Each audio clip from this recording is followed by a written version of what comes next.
क्या आप जानते हैं कि भगवत गीता सुनने और समझने से जीवन में क्या बदलाव आता है?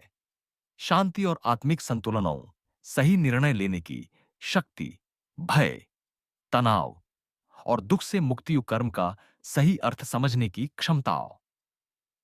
इस चैनल पर हम भगवत गीता के श्लोकों को उनकी गहराई से समझेंगे, सरल भाषा में, व्याख्या और जीवन के उदाहरणों के साथ। हर श्लोक ज्ञान, भक्ति और कर्म का संदेश देता है। आइए गीता के दिव्य उपदेशों से अपने जीवन को रोशन करें, सब्सक्राइब करें और इस आध्यात्मिक यात्रा में हमारे साथ जुड़ें। भगवत गीता पहला अध्याय, अर्जुन विषाद योग। विस्तार से व्याख्या। अध्याय परिचय। भगवत गीता के पहले अध्याय को अर्जुन विषाद योग कहा जाता है। इस अध्याय में युद्ध शुरू होने से पहले की घटनाएं और अर्जुन की मानसिक स्थिति का वर्णन है। विषाद का अर्थ होता है शोक या दुख। यह अध्याय अर्जुन के मोह, भ्रम और युद्ध को लेकर उनकी मानसिक द्वंद्वता को दर्शाता है। पहले अध्याय की मुख्य व्याख्या। इत धृतराष्ट्र का प्रश्न। श्लोक। इत महाभारत के युद्ध में संजय को दिव्य दृष्टि प्राप्त थी, जिससे वे महल में बैठे हुए भी युद्ध भूमि की हर घटना को देख सकते थे। धृतराष्ट्र संजय से पूछते हैं, कुरुक्षेत्र में एकत्रित मेरे और पांडवों के पुत्रों ने क्या किया?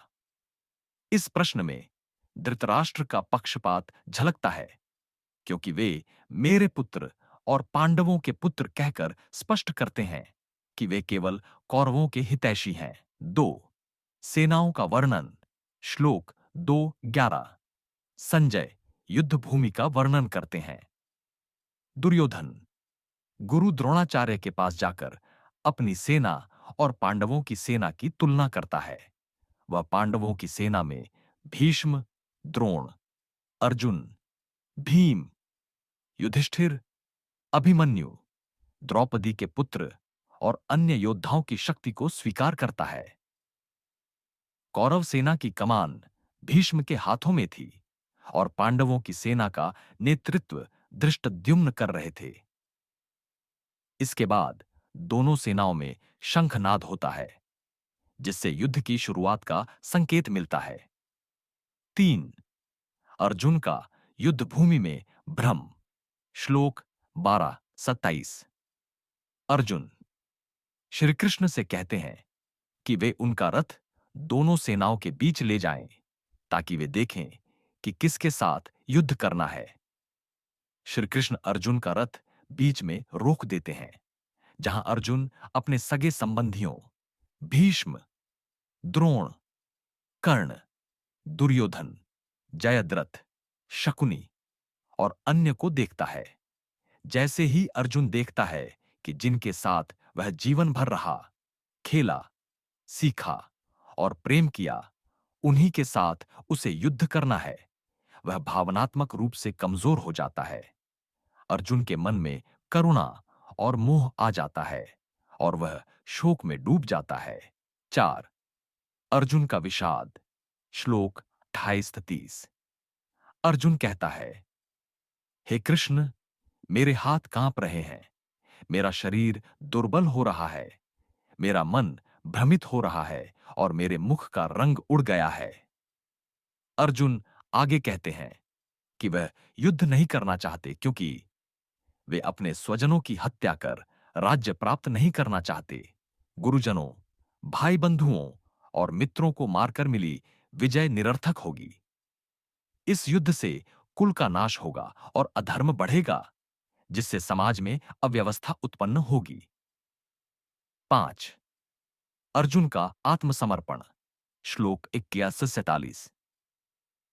अर्जुन तर्क देते हैं कि कुल के नाश से वर्ण संकर, अराजकता उत्पन्न होगी, जिससे पितरों, पूर्वजों का श्राद्ध तर्पण बंद हो जाएगा और समाज में पाप बढ़ जाएगा। अर्जुन श्री कृष्ण से कहते हैं कि यदि युद्ध करना अधर्म है, तो वे हथियार डालकर बिना लड़े मरने के लिए तैयार हैं। अंत में अर्जुन अपने धनुष बाण नीचे रखकर रथ के पिछले भाग में बैठ जाते हैं और शोक में डूब जाते हैं।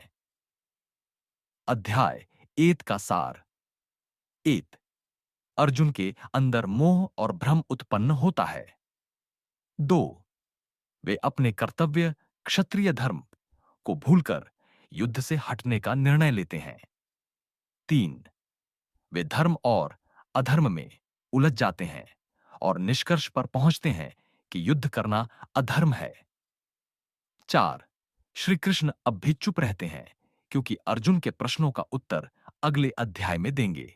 अध्याय 1 का आध्यात्मिक संदेश। मानसिक संघर्ष।